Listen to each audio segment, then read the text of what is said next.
Imagine, a podcast series by Imagine Theatre. Hello again and welcome to episode 16 with me, Martin Ballard. Imagine Theatre is one of the UK's biggest producers of pantomime, and excitement is certainly building for the return of Panto this Christmas. For more information, go to their website at www.imaginetheatre.co.uk. Now look, I don't want you to worry if you've missed any of the previous episodes because they are still available. We've had some fabulous guests so far from across the UK, from directors and choreographers to lighting designers and some of the stars of Imagine Theatre shows. So make sure you subscribe right now to the series because there are many more to come. Now, in episode 15, I spoke to the stage and television comedian, the star of Imagine's Panto at Venue Cymru in Llandudno this Christmas, John Evans. This time, I've been joined by a man who knows all about Panto and all about Imagine Theatre because he was there at the very beginning. The writer, actor, producer and director, Will Brenton. How are you, Will? I'm good, thanks, Martin. How are you? I am very good, and we're recording this on a day when the sun is shining, so what's not to like about that? I know, it's been shining so much now I kind of want a bit of cold. Is that too quick? Yes, it is. Yes, it is. So let's start with you as a child and where you were inspired, to get involved in theatre and Panto in particular. Can you remember your first memories of theatre? I guess the first thing I did was a thing at Lampshire Lane School in Maghull near Liverpool called 2 Weeks to California. And that was the first thing I remember doing. And I enjoyed it. I remember enjoying it. My mum was really into Amdram and I got sort of roped into a few of her shows. And it was a hobby, really. It was something that I just enjoyed doing and did it sporadically. The school I went to, we didn't do cooler, more modern stuff. We did Gilbert and Sullivan operas or operettas. And I enjoyed doing those as well. They were fun. It was something to do. And I was kind of heading off towards doing a career, something to do with art and design. I went to do a foundation course in Liverpool. And whilst I was doing that, I had joined the youth theatre at Southport at the Art Centre. And I realised I kept skiving off my art foundation course to go and rehearse for plays at the Art Centre. And it was Wendy Weldon, who ran the Southport Youth Theatre in those days, who said to me, "Have you not thought of going to drama college?" And to me, drama college was something that other people did. It was a completely alien world in that sense. You know, we all did Amdram, we had fun. I didn't realise it was a career you could actually have. So she helped me put together an audition speech. I auditioned for the Welsh College in Cardiff because it was the only place that didn't charge a fee. And I got in there. So I guess I kind of drifted into acting in that respect. But once I was there, I realised I was very much in the right zone. With terms to Panto specifically, my biggest memory of Panto as a kid was we went to see a Panto at the Liverpool Empire with Norman Wisdom. And I remember it was Robinson Crusoe and they did a custard pie fight. And there was less concern about laundry bills in those days. And I remember going up on the stage and there was a whole crowd of us on the stage while they were throwing around these custard pies. I don't think they pied any of us kids directly, but you never know. I can't quite remember. But I just remember having a great night there. And then I think something must have clicked in my mind that this was something that I wanted to do, but I didn't really discover it until I joined that youth theatre in Southport, which, by the way, I did completely by accident. I had a job lined up for the summer working at a place called L.O. Jeff's in Lydia, which is a vegetable packers. And I arrived there on the first day and I was queuing up to punch in. And they called out my name and called me out the line and said, "Just act, we haven't got a job for you." And so I went home. My mum gave me this advert in the paper and said, "Look, go and audition for the youth theatre." So no planning was involved whatsoever in me ending up in this career, but thank God I did. It's interesting because I think there are some comparisons between Panto and G&S. Obviously, the Britishness of them both, for instance. I did some G&S as a kid as well. I think it was a great sort of foundation for theatre and for enjoyable theatre, isn't it? Very much so, and also for a large team of people. I had this discussion a lot and I had it with my kids' schools as well, where people will talk about sport and sport being important because it's a team venture. And I always go back in that argument and say, if you want to find something that is about a team pulling together in a huge variety of skills to produce something, you can't get any better than a live stage show. Even in film and TV, you're able to correct mistakes. Live is live, and it has a very, very special sense because of it. I think, COVID has proven this to us all, hasn't it? That the idea of community and shared experience is so important to us all. I think it's something instinctive in us that we need to be able to share experiences like that. And I think Gilbert and Sullivan, where you have about 1 million people in the chorus and all the teachers playing the best parts, as it was in my case, but it was a great team thing to be involved in and very much bonded people. I also enjoyed playing my physics teacher's father, so he called me Dad for the whole of the time I was at the school. But things like that was just great. We had fun doing it. In terms of children's entertainment, you're synonymous with any number of children's television programs, but you've written children's books and other things as well. But I guess none of that might never have happened if it wasn't for the Playbus, because that's where you first met Ian Lachlan, wasn't it? That's right. Yes, it's it was interesting. The producers actually, for I think about 2 years, deliberately never put us in the same program because they thought we would see each other as competition. They were totally correct, of course, but. But luckily, we just clicked straight away and we just made each other laugh and we had a great old time. And it didn't take long before we started wanting to come up with ideas together. And I was beginning to write for the show then. And Ian, of course, was an old play school presenter as well. So he was children's presenting royalty at that point, and with Finger Mouse as well.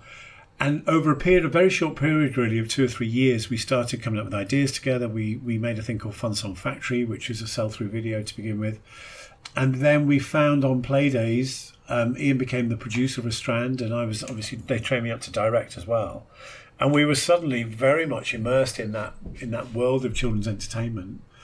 And I think because we both had hopefully a fairly natural aptitude for it. And I came from, when I got my equity card at drama college, myself and a friend called, believe it or not, John Smith, used to go around in a van doing kids shows in the valleys and all that sort of stuff. We did it to get our card. John went on to be a screenwriter. He wrote Romeo and Juliet and Mike Bassett, England Manager, things like that. And we had a similar experience, our sense of humour and our enjoyment of working with young audiences. And we used to call ourselves alternative comedy for kids because it was very irreverent and very slapstick. And that actually inadvertently became a perfect foundation for working with Ian on the pantos. Yeah, I wanted to ask you actually, because we spoke to Ian on the podcast some time ago. I never asked him why the Belgrade, because that was the first, I think you did 10 years or so of pantos at the Belgrade. Why did you start at the Belgrade? Was it just through casting?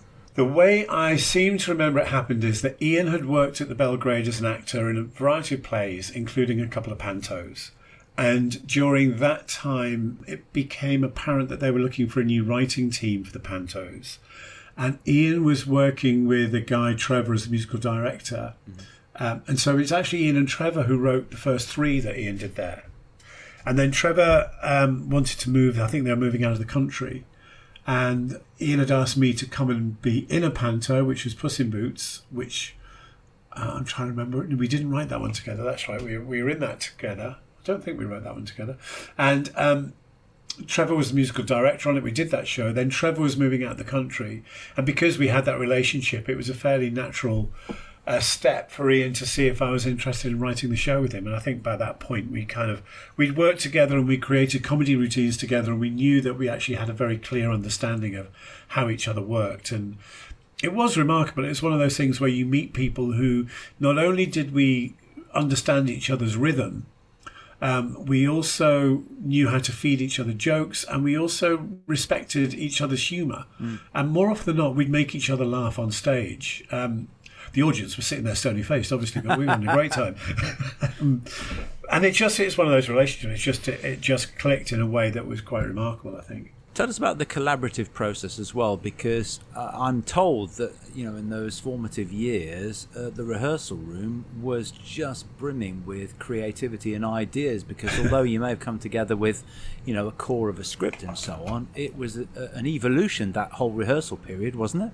Yeah, I think it was referred to as making it up as you go along. No, we'd written a script. We had written a script. We actually put, and this is something which stays with me to this day, we put a lot of work into the script, and we knew exactly the story that we wanted to tell. We knew exactly how we wanted the characters to come across. We had very clear views on the roles of characters within panto and which characters should break the fourth wall and which characters were the story. And I think in a lot of commercial pantos, you'll see almost every character cracking gags to the audience. And we were very much against that approach. We wanted to keep the purity of the story, and we wanted to let the comedy characters go. So we actually came into a rehearsal room with a very clear idea of what we wanted to do. But ironically, that rather than that being something that limited us, that freed us, because we could play around and get everybody involved and everybody kind of bringing things to the table. And we knew what worked and what didn't. But I think it was only because we'd done all that work up front that informed us on how to make decisions. And so rehearsals would we'd block a scene, and then Ian and I would riff on the scene as well, almost like you're searching for new gags. And is there a better gag there? Is there a quicker gag there? What can we use? What should we leave? And that was how the scenes evolved. And, we had a great laugh. We just spent so much rehearsal time laughing. And that's one of the key elements, I think, isn't it? If the cast are having fun with the audience, it is always a better show. If you exclude the audience, then it doesn't work at all. It doesn't work at all, does it? And I think, we've always said, I'm sure you've come across this in all the shows you've done with Imagine, the idea that actually the audience is the last member of the cast to join. Mm-hmm. And the show isn't the show until the audience have come on board, if you like. And, every show gets to a point where we start saying, we need an audience to play this to now. And until they're in there with you and alongside you, the show doesn't become complete. And you're right, there's nothing worse than watching people on stage having a great time and none of it coming across. And I hope people who used to come and see our shows felt that we really wanted to bring them into what was going on. And we always felt that we never wanted gags to happen, like inside jokes to happen, that they weren't aware of what the joke was. As an indication. It was really important to us to include the audience. And we spent a lot of time at the Belgrade in those times working out what can we do to bring them even more into the show, getting people nominated to come on stage in slapstick routines, getting the uglies boyfriends, as it were, and rather than just shouting out to somebody, bringing them into the show as well. And I think we did a lot of reaching out like that to make sure the audience felt it wasn't our panto, it was their panto. Which is what we're trying to do, I think. I think that the tribute to you and your scripts with Ian is that, many of those core scripts are still being used today because they're pretty timeless. I've done so many of the routines that you and Ian wrote at the Belgrade back in the 1990s, and they're just as effective today as they ever were. Of course, in the 10 years that you were at the Belgrade, things were changing in your lives with television and other things. You've mentioned Funk Song Factory. But of course, the tweenies came along and changed everything, didn't they? They did, yeah. And even before that, Ian and I we'd been working on the shows together for 10 years. And about halfway through the 90s, I took a couple of Christmases out from playing the kind of Simple Simon character because my directing work had started to expand, and I started to work on Emmerdale and Coronation Street. Still working very closely with Ian on TV ideas, and Fun Song Factory by that point had become a franchise and was on ITV. And then Tweenies came up, which was an open pitch by the BBC. In fact, originally it wasn't an open pitch. Originally they invited 7 companies to pitch only. And we found out that one of the companies didn't want to pitch. So I remember this vividly. I was dressed in my undergarments as my ugly sister, standing in the wings at the Belgrade, phoning the BBC, asking if we could pitch. I think if they'd seen the way I was dressed, they'd have said no straight away. But as it happened, they said yes, and we put an idea in. Ian and I just thinking, well, it'd be great if we can get known not just as the presenters there, but as a couple of producers. And we just kept getting through. It took about a year and a half, all of the stages, getting through to the final commission. And that did just change our worlds quite drastically. I mean, it just exploded, didn't it? Goodness only knows how many episodes, DVDs, albums, songs. It was just incredible. It was a phenomenon, wasn't it? We did 390 episodes, I think we did, and a number of specials and a couple of video specials as well. And I think when it really came home to Ian and I was when we did the first Tweenies live show, which actually we switched on the lights in Birmingham as a Tweenies, and the council had only put on 4 policemen because they said that 4,000 people had turned up for Cliff Richard the year before. So they were only expecting a few hundred people to turn up. And I can't remember the number of people who turned up, but it was 2 or 3 times Cliff Richard's crowd, not wishing to diss him. But it took everybody by surprise. And that was when we realised, oh, okay, this has really hit home, And then I remember vividly Ian and I standing at the back of Wembley Arena watching 7,000 families in there going crazy when the Tweenies, they flew on in a spaceship in the first show.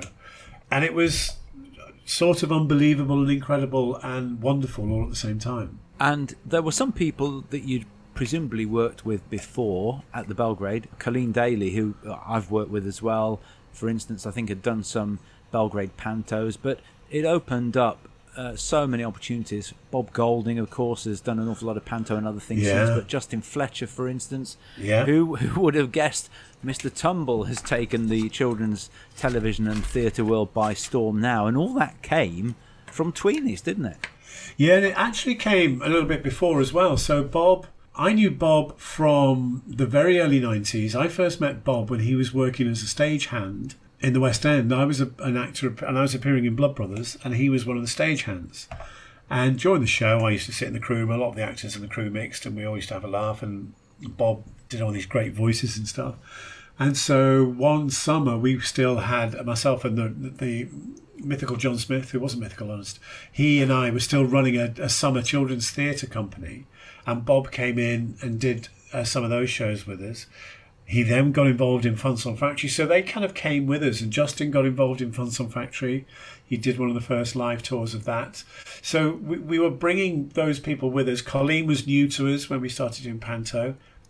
She came in playing a maiden, I think it was in Cinderella, and she stayed with us all through. So, and that was a lovely thing about that time, is we really felt we had a family of people that we were working with. We weren't kind of consciously bringing them through like that. We were just working with people who we thought were hugely talented and would bring a lot to the projects that we were trying to put together. How many careers? Colleen, I've always described her first panto role as Girl with Bucket. Yes, that's how right. How many careers have started with either Girl with Bucket or Dave the Villager?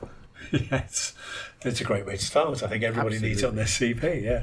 So, I mean, the directing had really taken off.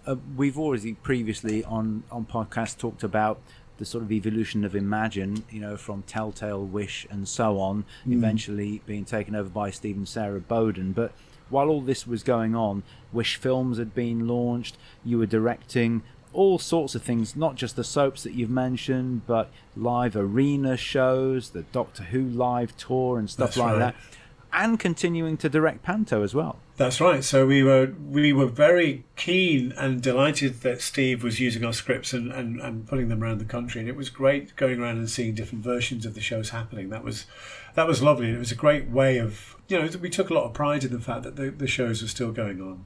And I think Ian and I both had a very strong understanding. I think when you've performed a script, you have an understanding of how to play the script, because you've stood on stage and literally felt the audience reactions to the highs and the lows and all that sort of thing.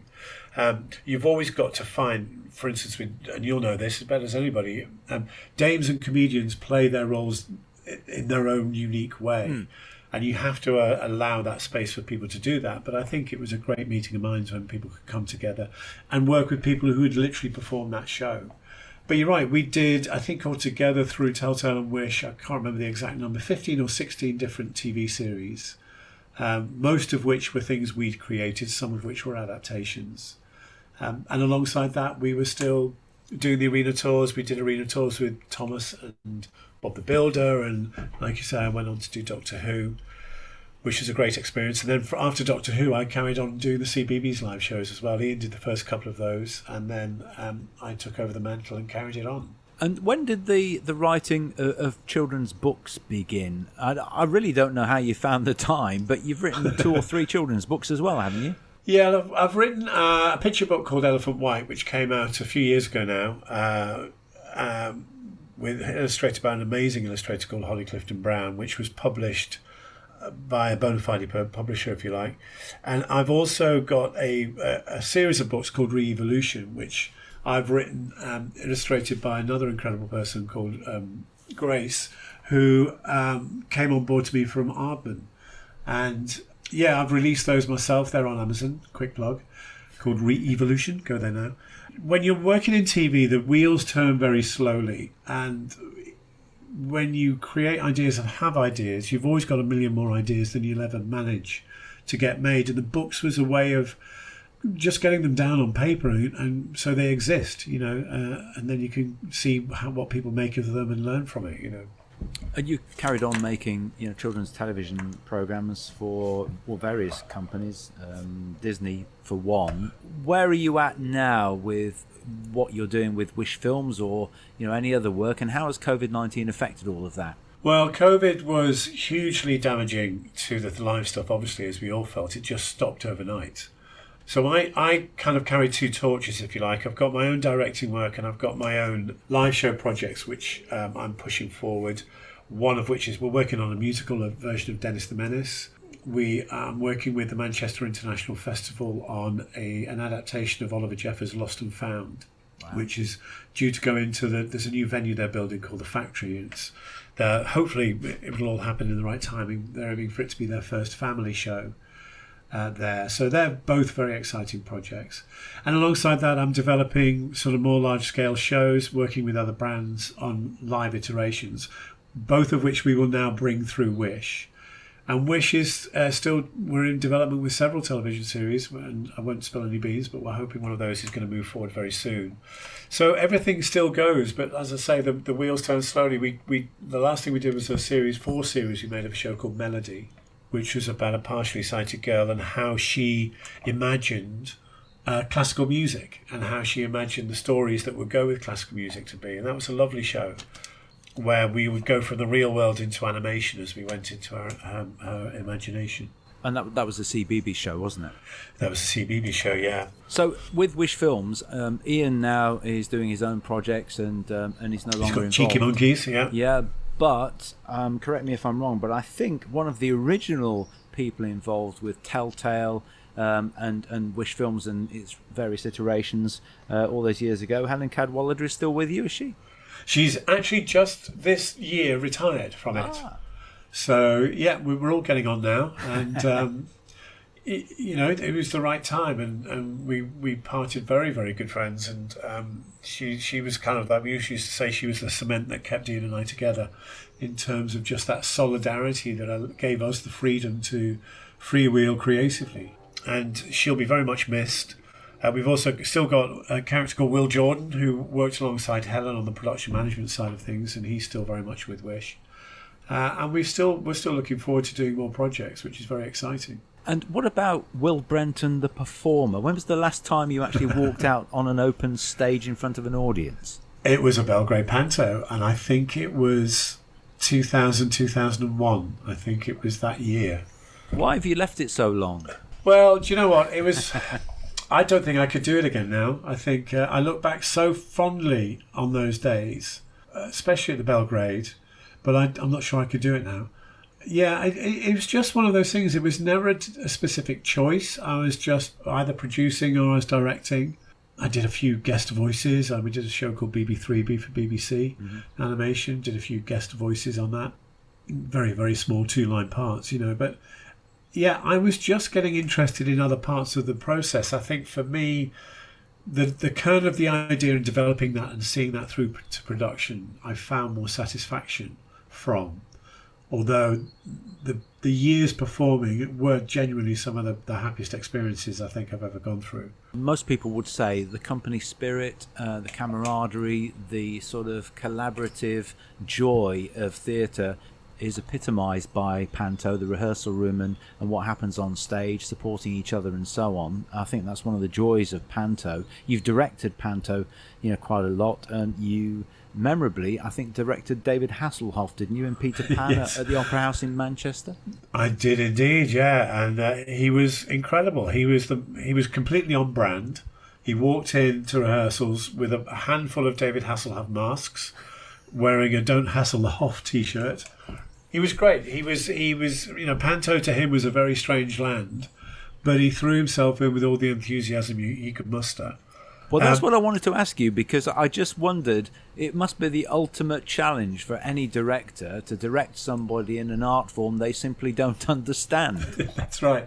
I think, do you know what? If he didn't have the personality he had, or has, I think it could have been very, very difficult. But because his personality is larger than life and it's out there and it's about everybody having a good time, there's actually a very good fit. And what I found was it was identifying the parts of him that crossed over with Panto and building on that made it work. And he was great. He was great. He was a unique Captain Hook. There's no question about that. But and he worked with Tam Ryan. I don't know if you know Tam Ryan, who's a great comic. He's been touring the last couple of years when we've been able to tour in Elf, playing the lead part. And they clicked and had a great time. So I think we got away with it.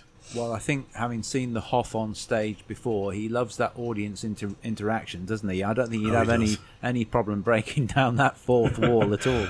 Yeah, I don't think it's ever existed for him, to be honest. Listen, we've got 3 final questions I've been asking everybody on the podcast, and the first is a straightforward. What is your favourite panto title? Well, I'm not going to give you a straightforward answer. The quick answer is Cinderella or Jack and the Beanstalk. And the longer answer version of those is Cinderella, because I think the story is the one that beguiles people the most. I think it's the story that people get carried away with most, and you know, it's the most romantic. In some ways, it's the most magical. I think you've got an amazing sympathetic character, comic in Buttons. I think the Uglies are probably the best baddies you could hope for in terms of the fun. I know there's lots of different versions with stepmums and that sort of thing as well. It's got so much going for it, but I think in terms of a magical story, Cinderella wins it. Mm-hmm.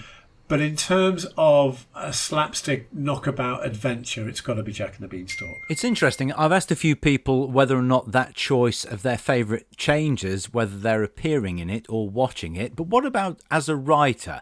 Does your choice of favourite change when it comes to writing a panto? It can do. I mean, I remember when Ian and I did Beauty and the Beast, and we were struggling slightly because it was when the Disney film had not long since come out, and we were very aware of the fact that we still wanted to do the story, but the audience, many of them, would be expecting something similar to that. And I think we managed to find enough differences and things in the story that came from the original tale to feel that it was our own, and we were delighted in the way that one came together. But again, I think I'm a bit biased as well for especially Jack and the Beanstalk, because I think that was the one Ian and I had most fun when we did. We had great fun doing Dick Whittington, actually. We had Andy Hockley playing King Rat, and we had some really good stuff going on in that show. I remember that went over very well. It's a great adventure, Dick Whittington, as well. Yeah, you know. And of course we had a 3-dimensional galleon on stage, which was great, which then opened up to do a slapstick routine, which we really enjoyed. I've done that routine as well, and you're absolutely right. The mops routine and so on. I mean, the spectacle of that sort of effect as well. Kids today are used to so many, CGI effects in movies and stuff like that, and yet a transformation scene in panto still has that wow factor with them, doesn't it? It does. And you know what? My kids went through a phase where they would watch a sequence in a film and they'd turn to me and they'd say, "Is that digital?" And I'd say, "Yeah." And it would become unimpressive as a result. And they're more impressed by things they see in a theatre because it's real, because it's happening in front of them. Will, when was it not all right on the night? Yes, okay. There would be fewer times when it was all right on the night. Do you need to change the names to protect the innocent? No, I'm just going to blatantly... Actually, I'm the one that's being shamed in this. Actually, no, I could say it's a prop. Panto is just a sequence of things not going right sewn together to create a story, I think, really, isn't it? But yeah. Ian and I, we're playing Ugly Sisters, and our entrance came in through the Belgrade. You may have seen this one where he was Princess Leia and I was Darth Vader as our ugly characters. He was called Veruca, I seem to remember, and I was called Flatula. And we came in and we had this kind of fight which involved water cannons. We were spraying the whole audience. And at the end of the routine, I had a pyro in my helmet that was meant to explode. And I had a switch in my hand. So, of course, I press the switch. It doesn't explode. I press it, goodness knows how many times. It doesn't explode. We get to the end of the scene. We're walking backstage back to the dressing room. And I said words to the effect of, "Gosh, this flipping switch, I wish it had worked." And I pressed it, being slightly cross, and it went off backstage. But it went off right underneath a smoke detector and set off all the fire alarms. Now, the protocols say, even though we knew what had happened, and even though we knew there was no fire in the building, and even though we cleared all the smoke out of the corridor, the protocols say you have to clear the building. So we ended up in the car park, all of us in costume, with all of the audience standing around, in those days as it was between the stage door and the Town Wall pub. And we were there for 15 minutes chatting to each other and just getting on with things. And then we all piled back in and carried on with the show. And actually had an amazing show because we all felt we'd lived together a bit then. We all thought we'd shared something. And it was a very special show in the end. But yes, I think that was the largest consequence of something very small not going quite right. And there is no doubt, I mean, it's been said a million times, but the audience loves it when things go wrong, especially if you carry them with you out into the street and possibly to the pub. That's right. Well, the pub looked very tempting, I'll tell you. So finally, Will, why is Panto so special for you? It's a really good question in the sense that I think everybody shares that idea of, children's first experience of the theatre and something that is a very communal experience. I think something we all share is the idea that bad panto is horrifically appalling if it's not done well. But when it's done well, I really genuinely think it's some of the most magical times people can have in a theatre, together as a community. And I think it's about, whether it's 200 or 800 or 1,500 people being in a room, sharing an experience, taking a jibe at life, taking a jibe at the hardships of life, sharing that experience that we are genuinely all in this together. And I think that's what makes it so special, is that it's something that a good panto puts everybody, be they on stage or in the audience, on exactly an equal footing. And it's probably that makes it head and shoulders above so many other forms of theatre.